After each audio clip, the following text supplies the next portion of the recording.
ආයබන සාදරයෙන් ආදරයෙන් පිළිගන්නවා පෙට්‍රෝ ප්‍රොඩක්ට් channel එකෙන් තවත් එක් වීඩියෝ එකකට. ඉතින් අද මම ඔයාලට කියන්න යන්නේ කොහොමද හරියටම පරවියෙක් තෝරගන්නේ කියලා. සාමාන්‍යයෙන් ඔයාලා පරවි ගන්නකොට ඔයාලා ගන්නේ ඔයාලට සැටිස් වෙන සත්තු. ඒව ගත්තට බෑ එයාලගේ තියෙන ලෙඩ රෝග ඊට පස්සේ එයාලගේ කිරිලිදු කුරුල්ලද ඒ ඔක්කොම බලලා තමයි සතාව ගන්නකොට ගන්න ඕනේ. ඉතින් මේ ඉන්නේ මගේ අතේ කිරිලියෙක්. සාමාන්‍ය සුදු කිරිලියෙක් තමයි මේ ඉන්නේ. මෙයාත් මේ ළඟදී ගෙනාපු කිරිලියේ ටේප් ගහලා ඉන්නේ තාම. ඉතින් සාමාන්‍ය සතේ තෝරනකොට ඔයාලා ඉස්සෙල්ලා මෙයාගේ හොඳට S2 බලන්න. S2 පාට ඊට පස්සේ මේ වටේ රින් එක. ඊට පස්සේ මෙයාගේ ඇස් වල කඳුළු වෙනවලු. ඒව ඔක්කොම ඔයාලා චෙක් කරන්න ඕනේ සතෙක් ගන්න කලින්. ඉතින් අර මේ පේන්නේ සත වල පේන්නේ නැති.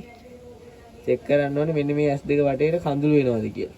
ඉතින් ගොඩක් අර කඳුළු වගේ තියෙනවා නම් මෙයාට පොඩි ඇස් ලෙලක් වගේ තියෙන්න පුළුවන්. ඒ වගේම තමයි මෙන්න මේ විදිහට අර පුළුවන් හොට මේ විදිහට මෙහෙම කරලා බලන්න සාමාන්‍ය දියර වගේ එනවාද කියලා. එහෙම දියර වගේ එනවා නම් මේ සතාට සෙම රෝගය හැදිලා තියෙන්න ඕනි. ඒ වගේම තමයි මේ විදිහට කට ඇරිහම. එතන කට ඇරියාම මෙන්න මේ කෙල තියෙන කෙල මේ ඇල්නවා වගේ වෙනවා. ඒ කියන්නේ මේ හොට දෙපැත්තේ කෙල ඇල්නවා වගේ වෙනවා.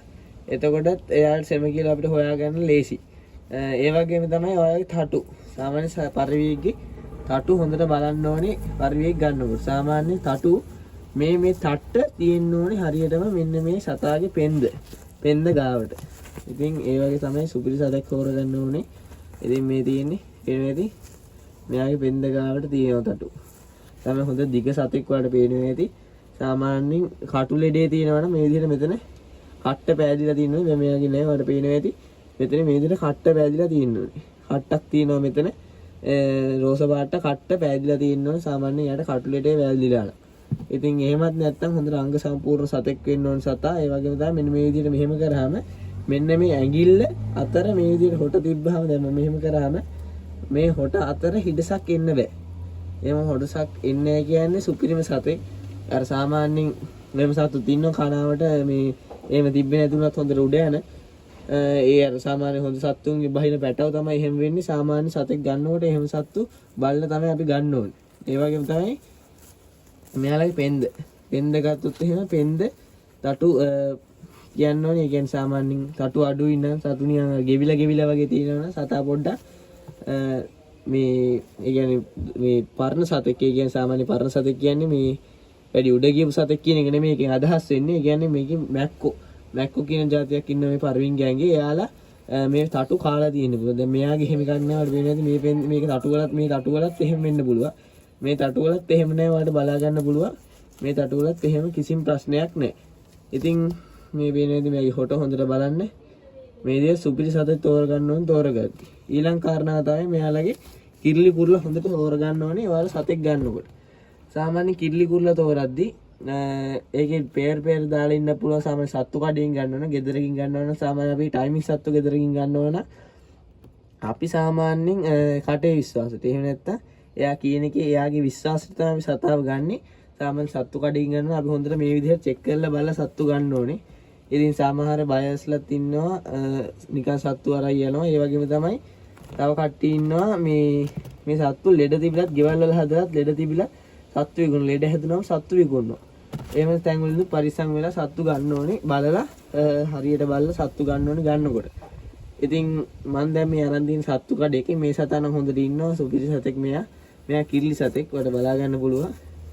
ඉතින් සාමාන්‍ය ජෝඩු ඉන්නවා. ජෝඩුවක් ගන්න එක ලේසි. සාමාන්‍යයෙන් හොඳ සත්තු ගන්නකොට සාමාන්‍යයෙන් ජෝඩුවක් ගන්න. මොකද ආපහු යාට කුරුල්ලෙක් ගියාලා පෙයර් කරලා පැටව ගන්නකොට ටිකක් කල් යන හින්දා සාමාන්‍යයෙන් අපිට පෙයර් කරලා තිබ්බම ඉක්මනට බිත්තර ගැනීමේ හැකියාවක් තියෙන සත්තුන්ගේ.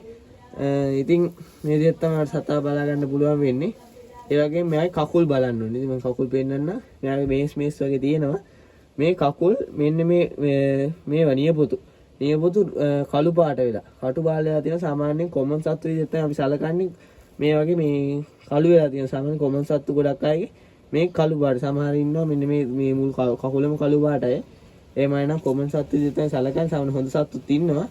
ඉතින් මේ විදිහට තමයි මේ කකුල් දෙක තියෙනවට බලාගෙන කකුල් දෙක බලන්න සතාගේ හැඩරුව බලන්න සතාගේ සයිස් එක බලන්න ඕන. සාමාන්‍යයෙන් සතාගේ සයිස් එක බලලා කිරිලිද කුරුල්ලද කියලා හරියට බලලා වඩා අවශ්‍ය කරන සතාව අරගෙන ඔයාලට ගේන්න පුළුවන්. එතකොට ඒ ගෙනාවටත් පස්සේ ඔයාලට පුළුවන් වෙනම කූඩුවකට දාලා ටික දවසක් යන මොකද අපිට හොයාගන්න බැරි ලෙඩක් මෙයාට හැදියා තිබ්බොත් එහෙම ඒක අපිට දැනගැනීම හැකියාවක් තියෙන දවස් දෙක තුනක් වෙන කූඩුවකට දාලා සාමාන්‍යයෙන් ඔයාලා මේ බස්සන සත්තු ඊට පස්සේ ඔය මේ ගේන සත්තු අලුතින් වගේ සත්තු වෙනම කූඩුවකට දාලා පොඩ්ඩක් දවස් දෙක තුනක් තියලා මහ සත්තු ඉන්න කූඩුවට දැම්ම නම් තමයි හොඳ. ඔයගේ වටිනා සත්තු ඉන්න කූඩුවට දැම්ම නම් තමයි හොඳ. නැත්තම් එයාටත් ඒ රෝගේ වැළඳීමේ හැකියාවක් තියෙනවා.